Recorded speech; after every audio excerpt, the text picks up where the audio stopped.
কংক্রিটের জঙ্গলের থাবায় কোথাও যেন হারিয়ে যাচ্ছে অযোধ্যার অতীতের সেই শাল, মহুল কিংবা সেগুনের জঙ্গল। পশু পাখিদের হত্যা নয়, বরং পরম্পরাকে মর্যাদা দিয়েই শিকার উৎসবে আসা বলে জানালেন রাজ্যের বিভিন্ন প্রান্ত থেকে আসা লাল টুডু ও সুস্বর হেমব্রম শিকারীরা। সোমবার এই উৎসব উপলক্ষে ভিড় জমেছিল অরণ্য সুন্দরী বলে পরিচিত পুরুলিয়ার অযোধ্যা পাহাড়ে। বন ও বন্যপ্রাণী সংরক্ষণের বার্তা দিতে এবার অনেক আগে থেকেই সচেতনতার প্রচার শুরু করেছিল বন দপ্তর। তাতে সামিল হয়েছিল পুলিশ এবং প্রশাসনও। এদিন নজরদারিতে তাই বনকর্মীদের পাশাপাশি পুলিশকেও সক্রিয়ভাবে অংশ নিতে দেখা গিয়েছে। বন দপ্তরের তরফে পানীয় জল এবং জরুরি ঔষধপত্রের ব্যবস্থা করা হয়েছিল। পুরুলিয়ার ডিএফও অঞ্জন গুহ বলেন, পশু পাখিদের রক্ত ঝরেনি, মানুষজন আনন্দের সঙ্গে উৎসব পালন করেছেন। শিকার উৎসব যেটা আমরা প্রতি বছর পালন করি, সেই উদ্দেশ্যে আমরা এই অযোধ্যা পাহাড়ে শিকারে আসি। কিন্তু এখানে শিকারে থেকেও এখন যে অযোধ্যা পাহাড়ে দেখা যাচ্ছে তা হলো হোটেল, রেস্টুরেন্ট বা আরও কিছু শিল্প উন্নতির দিকে সরকার ঝোঁক দিয়েছে। সেই জন্য এখানে পশু পাখির অভাব হয়ে যাচ্ছে।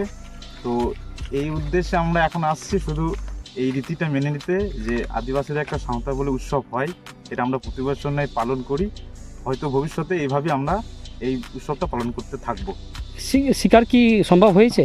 শিকার সম্ভব হয়নি, কারণ জঙ্গলের অধিকাংশ পশু পাখি হয়তো গভীর জঙ্গল দিকে চলে গেছে। সেখানে হয়তো আমাদের আরও বিপদ সংকুল হতে পারতো, আমাদের জীবন ঝুঁকি হতে পারতো। সেই জন্য আমরা সেদিকে যাইনি। যেগুলো গেছি সেগুলোতে কোনো পশু পাখি দেখা আমরা পাইনি। আর জঙ্গলে যে পশু পাখি সেগুলো হয়তো আরো গভীর জঙ্গল থেকে এগিয়ে গেছে, সুরক্ষিতই আছে। আমরা প্রতিবারই এই বুদ্ধ পূর্ণিমায় এই আনন্দ উপভোগ করতে আসি এই অযোধ্যা পাহাড়ে শিকার হিসেবে।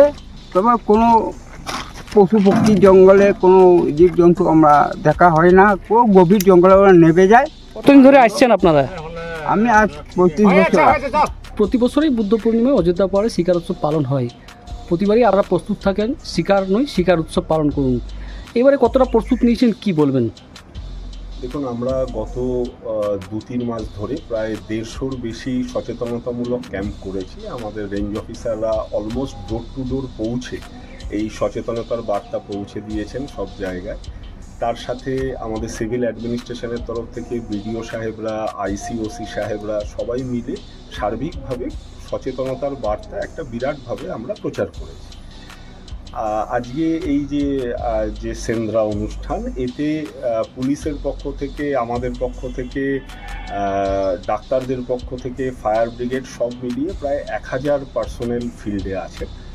আমরা এটাই চাই যে সেন্দ্রা রক্তপাতহীন হোক, সেটা ওনারাও চান। যত সম্মানীয় নেতৃত্ব, যারা আদিবাসী নেতৃত্ব সম্মানীয় আছেন, তারা প্রত্যেকে আমাদের বলেছিলেন যে আমরা আপনাদের সাথে আছি, আমরা আনন্দ করব, পালন করব, সেন্দ্রা পালন করব।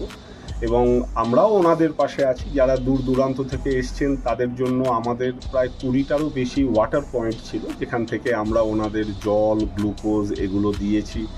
যার যেখানে অসুবিধা হয়েছে, শারীরিক অসুবিধা থেকে শুরু করে যে কোনো অসুবিধা, আমাদের অফিসাররা, পুলিশের আধিকারিকরা, আমরা সবাই মিলে সেটা সমাধান করেছি, যাতে ওনাদের অনুষ্ঠানটাও সর্বাঙ্গীন সুন্দর হয় এবং সেন্দ্রা রক্তপাতহীনভাবে অযোধ্যা পাহাড়ে পালিত হোক।